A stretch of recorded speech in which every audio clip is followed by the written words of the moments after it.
Најмалку 30 политички монтирани случаи може да бидат обновени доколку се усвои законот за преиспитување на факти и докази користени во судската постапка.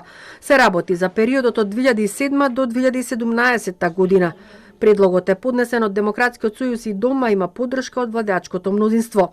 Се очекува да се усвои во февруари и ќе биде филтер за селекција на суди, обвинители, поранешни вработени во УБК, Бирото за јавна безбедност и МВР. Во повторените постапки ќе се утврдува нивната одговорност и вмешаност во политичко монтираните процеси. Целта е да се разбие синџирот на политизирани судски случаи. Ова не значи амнестија или помилување, туку им се дава шанса на неправедно осудените да ја докажат својата невиност. Не е никаков упад во правниот систем, упад е ако некој неосновано е суден надвор од законските процедури, без постојање на реални факти докази осуден, веднаш притворен пред камерите, со тоа се врши влијание на полицијата, на обвинителство, на судот, дека тој мора да биде осуден. Тоа е упад во системот, а не ако се даде шанса за фер, честно судење. Преку овој закон ќе може да се види дали нашиот судски систем е кредибилен или се неопходни реформи од корен.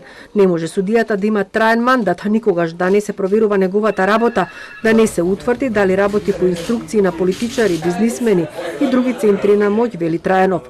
За да се прифати барањето за повторување на постапката, потребно е да се исполнат неколку услови.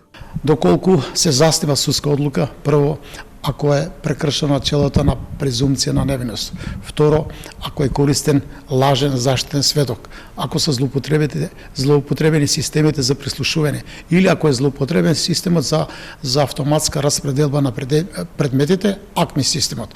Значи, еден од тие условите, ако се исполнети, ќе може да се повтори постапката, да му се овозможи на тој што е неосновано суден во монтиран политичко-полициски судски предмет, да ги презентира доказите и судот се разбира пак ќе биде во судска постапка. Законот се предлага во редовна постапка и е оставена можност за амандмански интервенции во втората фаза.